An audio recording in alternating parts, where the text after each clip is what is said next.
Assalamualaikum warahmatullahi wabarakatuh. Saya Dewi Nudari dari kelompok 8 ingin melakukan presentasi efektivitas sistem pengendalian manajemen. Era globalisasi saat ini ditandai dengan semakin maraknya usaha dunia dengan cepat serta dipenuhi oleh berbagai industri barang dan jasa yang memberikan banyak pilihan kepada konsumen. Industri barang dan jasa secara nyata dari hari ke hari mengalami perkembangan, sehingga manajer dan pihak marketing harus berbenah diri dalam menghadapi hal tersebut. Banyak yang berpendapat bahwa era globalisasi yang tanpa batas merupakan hal yang tidak bisa dipungkiri menimbulkan dampak pada kehidupan atau kelangsungan hidup perusahaan. Apalagi perusahaan yang bergerak di bidang jasa ekspedisi, tentunya harus banyak berpikir apa tindakan dan kemana arah usaha sehingga bisa tetap hidup dan beroperasi dalam menghadapi dunia persaingan. Fungsi manajemen meliputi planning, organizing, staffing, leading, and controlling yang berperan untuk mendeteksi atau menilai kelemahan yang perlu tindakan perbaikan. Hal-hal yang dicakup dalam fungsi controlling adalah menciptakan standar atau kriteria dan membandingkan hasil monitoring dengan standar, melakukan perbaikan atau deviasi atau penyimpangan, merevisi atau menyesuaikan metode pengendalian sebagai respon atas hasil pengendalian dan perubahan kondisi, serta mengkomunikasikan revisi dan penyesuaian tersebut ke seluruh proses manajemen. Pengendalian adalah suatu proses penggunaan seluruh kelengkapan sarana dalam suatu entitas untuk mempromosikan, mengarah, mengendalikan, mengatur, dan memeriksa berbagai aktivitas yang di dalamnya terdapat strategi dan teknik akan dilakukan menggunakan sumber daya yang ada dalam usaha mencapai tujuan perusahaan. Tujuan dari pelaksanaan pengendalian manajemen adalah membantu semua perangkat kegiatan operasional dalam meningkatkan perencanaan dan pengendalian aktivitas manajemen perusahaan dengan cara mengidentifikasikan aspek-aspek sistem dan prosedur serta rekomendasi kepada manajemen untuk meningkatkan efisiensi kegiatan perusahaan serta memberikan suatu kepastian bahwa proses pelaksanaan atas perencanaan dan pengendalian tersebut dilakukan secara tepat dan sesuai dengan prosedur yang telah ditetapkan sehingga dapat meningkatkan kinerja perusahaan. Kriteria atau ukuran mengenai pencapaian tujuan efektif atau tidak itu terdapat. Yang pertama itu terdapat kejelasan tujuan yang hendak dicapai. Hal ini dimaksudkan supaya karyawan dalam pelaksanaan tugas mencapai sasaran yang terarah dan tujuan organisasi dapat tercapai. Yang B itu terdapat kejelasan strategi pencapaian tujuan. Telah diketahui bahwa strategi adalah pada jalan yang diikuti dalam melakukan berbagai upaya dalam mencapai sasaran-sasaran yang ditentukan agar para implementer tidak tersesat dalam pencapaian tujuan organisasi. Yang C, proses analisis dan perumusan kebijakan yang mantap berkaitan dengan tujuan yang hendak dicapai dan strategi yang telah ditetapkan, artinya kebijakan harus mampu menjembatani tujuan-tujuan dengan usaha-usaha pelaksanaan kegiatan operasional. Yang D, perencanaan yang matang pada hakikatnya berarti memutuskan sekarang apa yang dikerjakan oleh organisasi di masa depan. Yang E, penyusunan program yang tepat. Suatu rencana yang baik masih perlu dijabarkan dalam program-program pelaksanaan yang tepat, sebab apabila tidak, para pelaksana akan kurang memiliki pedoman bertindak dan bekerja. B, sistem pengendalian manajemen. Yang pertama itu pengertian sistem menurut Mulyadi, yaitu sekelompok unsur yang erat hubungannya satu dengan yang lainnya, yang berfungsi bersama-sama untuk mencapai tujuan tertentu. Yang kedua, pengertian pengendalian. Menurut Robert Anthony dan Vijay Govindajaran, pengendalian adalah suatu perangkat untuk memastikan bahwa tujuan strategis organisasi dapat tercapai. Menurut Mulyadi, Pengendalian adalah usaha untuk mencapai tujuan tertentu melalui perilaku yang diharapkan. Pengertian manajemen menurut ahli James A.F. Stoner, manajemen adalah suatu proses perencanaan, perorganisasian, kepemimpinan, dan pengendalian upaya dari anggota organisasi serta penggunaan semua sumber daya yang ada pada organisasi untuk mencapai tujuan organisasi yang telah ditetapkan sebelumnya.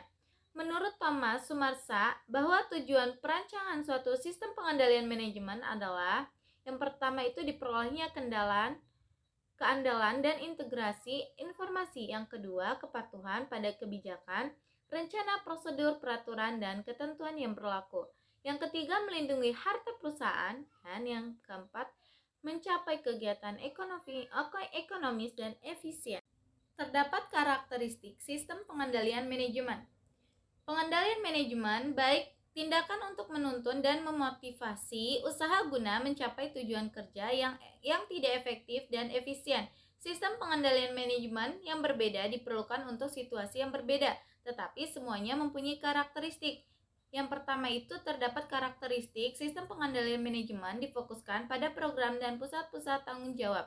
Yang kedua, data terencana dalam bentuk program anggaran dan standar, sedangkan data aktual mengenai apa yang telah terjadi di dalam maupun di luar. Yang ketiga, sistem pengendalian manajemen merupakan sistem organisasi total dalam arti bahwa sistem mencakup semua aspek dari operasi organisasi. Klasifikasi pengendalian manajemen dapat diklasifikasikan terdapat 5 jenis, yaitu yang pertama, pengendalian pencegahan, preventive controls. Yang kedua, pengendalian deteksi, detective controls. Yang ketiga, pengendalian koreksi, corrective controls. Yang keempat, pengendalian pengarahan atau langsung, directive controls. Yang kelima, pengendalian pengganti, compensating control. Untuk menjadi efektif, sistem pengendalian harus memenuhi kriteria tertentu.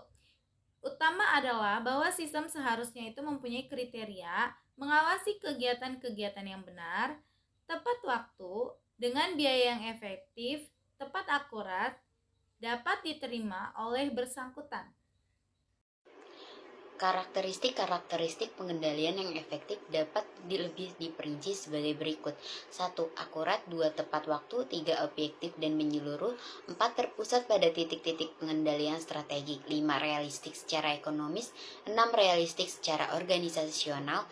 7. Terorganisasi dengan aliran kerja organisasi. Informasi pengendalian harus terkoordinasi dengan aliran kerja organisasi karena setiap tahap dari proses pekerjaan dapat mempengaruhi sukses atau kegagalan keseluruhan operasi. 2. Informasi pengendalian harus sampai pada seluruh personalia yang memerlukannya. 8. Fleksibel. 7. Bersifat sebagai petunjuk dan operasional. 10. Diterima para anggota organisasi. Struktur sistem pengendalian manajemen. Struktur pengendalian manajemen adalah elemen-elemen yang membentuk sistem pengendalian yang terdiri atas pusat-pusat pertanggungjawaban. Struktur pengendalian manajemen dipusatkan pada berbagai macam pusat pertanggungjawaban menurut Mulyadi 2007. Struktur sistem perencanaan dan pengendalian manajemen terdiri atas 3 komponen yaitu 1. Struktur organisasi, 2. Jejaring informasi, 3. Sistem penghargaan. Keunggulan dan keterbatasan sistem pengendalian manajemen. A. Keunggulan sistem pengendalian manajemen. Kegiatan utama perusahaan adalah mendesain produk dan jasa yang sesuai dengan kebutuhan customer, memproduksi produk dan jasa tersebut secara efektif kepada customer menurut Mulyadi 2007. Dengan menyebut istilah sistem perencanaan dan pengendalian manajemen memiliki beberapa keunggulan adalah sebagai berikut. 1. Sistem perencanaan dan pengendalian manajemen juga menyediakan berbagai sistem untuk melaksanakan proses perencanaan serta pengimplementasikan dan pemantauan pelaksanaan rencana. 2. Melalui sistem perencanaan dan pengendalian manajemen keseluruhan kegiatan utama untuk menjadikan perusahaan sebagai institusi penciptaan kekayaan dapat dilaksanakan secara terstruktur, terorganisasi, terjadwal, dan terpadu sehingga menjadi tercapainya tujuan perusahaan. Pelipat ganda. Batasan sistem pengendalian manajemen. Beberapa keterbatasan yang dapat diidentifikasikan menurut Thomas Sumarsan 2013 yaitu sebagai berikut. A. Kurang matangnya suatu pertimbangan. B. Kegagalan menerjemahkan perintah. C. Pengabaian manajemen. D. Adanya kolusi. Kesimpulan, pengendalian adalah suatu proses penggunaan seluruh kelengkapan sarana dalam suatu entitas untuk mempromosikan, mengarahkan, mengendalikan, mengatur, dan memeriksa berbagai aktivitas yang di dalamnya terdapat strategi dan teknik yang akan dilakukan dengan menggunakan sumber daya yang ada dalam usaha mencapai tujuan perusahaan. Oleh karena itu, pengendalian harus mempunyai kemampuan melakukan pilihan-pilihan terbaik yang dapat dilaksanakan untuk menghindari kegagalan. Secara umum, tujuan dari pelaksanaan pengendalian manajemen adalah membantu semua peringkat kegiatan operasional dalam meningkatkan perencanaan dan pengendalian aktivitas manajemen perusahaan dengan cara mengidentifikasi aspek-aspek sistem dan prosedur serta rekomendasi kepada manajemen untuk meningkatkan efisiensi kegiatan perusahaan. Sekian dari presentasi kami, kurang lebihnya mohon maaf. Wassalamualaikum warahmatullahi wabarakatuh.